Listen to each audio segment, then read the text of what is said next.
रविवार 3 मार्च को राम कथा पार्क अयोध्या में एक पुस्तक का विमोचन हुआ, जिसमें कई न्यायाधीश, शिक्षाविद एवं विद्वान शामिल हुए। इस पुस्तक का नाम है ग्लोबल राम। ग्लोबल का अर्थ होता है वैश्विक, यानी विश्व के राम, संसार के राम। इस पुस्तक के लेखक पूर्व न्यायाधीश प्रतापगढ़ निवासी एस उपाध्याय जी हैं। उन्होंने इस पुस्तक को अंग्रेजी भाषा में लिखा है। पूछने पर बताया कि उनका उद्देश्य है कि यूरोपियन कंट्रीज से आने वाले पर्यटक भी भगवान राम के बारे में जान सकें। भगवान राम पूरे संसार के हैं, सभी के हैं। वह मानव मात्र के लिए एक आदर्श हैं, जिन्होंने सभी प्रकार की पारिवारिक, सामाजिक मर्यादाओं का पालन किया और 11,000 वर्षों तक अयोध्या का राजा बनकर राज्य किया। इस पुस्तक के बारे में पूर्व न्यायाधीश प्रेम नारायण पाराशर ने क्या कहा?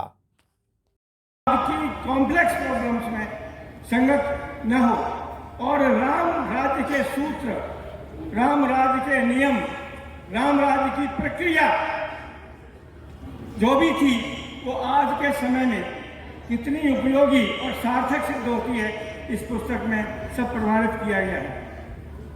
राम एक आदर्श राजा थे, चाहे उनकी शासन प्रणाली हो, चाहे नैतिक व्यवस्था हो, चाहे मानवीय मूल्यों की बात हो, ह्यूमन डिग्निटी, चाहे प्रजातंत्र की बात हो, चाहे रूल ऑफ लॉ की बात हो, चाहे न्याय प्रणाली की बात हो, चाहे प्रजा के सुख और दुख की बात हो, ऐसा कोई पक्ष नहीं है जो राम राज्य में, जो हम तो आज एक नारा सुनते हैं, सबका विकास सबका साथ।